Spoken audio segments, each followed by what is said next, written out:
অকল ভগৱানে জানে মই কেতিয়াৰ পৰা এইটো ভিডিঅ' বনাম বুলি ভাবি আছিলোঁ।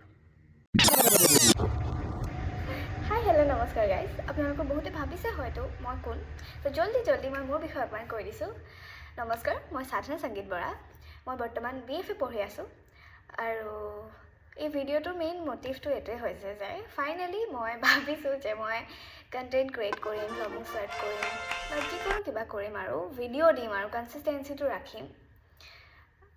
বৰ্তমান I'm 20 আৰু এইটো বছৰতে মই 21 হ'ব গৈ আছোঁ। আৰু এই 20 বছৰ মই একোৱেই কৰা নাই মানে নতুনত্ব কিবা একো লাইফত মই অনা নাই, নিজৰ ডেভেলপমেণ্টৰ নামত একো কৰা নাই। তো সেইকাৰণে এইবাৰ মই ভাবিছোঁ যে কিবাটো কৰিব লাগিব।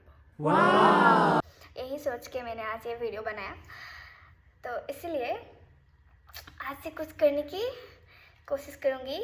ऐसा कुछ नहीं है इंटरेस्टिंग मेरी लाइफ में, सिर्फ यही दिखाऊंगी, कुछ वीडियोस बनाऊंगी, ट्रांजिशंस करूंगी, अपने लाइफ का छोटा मोटा मोमेंट शेयर करूंगी आप लोगों के साथ। पहले तो मैं सोच रही थी कि मेरा आवाज़ से मैं वीडियो नहीं बनाऊँ, सॉरी मैं अসমীয়াৰ পৰা গৈ ডাইৰেক্ট হিন্দী পালোঁ। সেইটোৱে দেখিছে কি কণ্টেণ্ট ক্ৰিয়েট কৰে। আজি ভিডিঅ'টো ইমানেই, আশা কৰিছোঁ সদায় এনেকৈ লগ পাই থাকিম আপোনালোকক। তো বাই।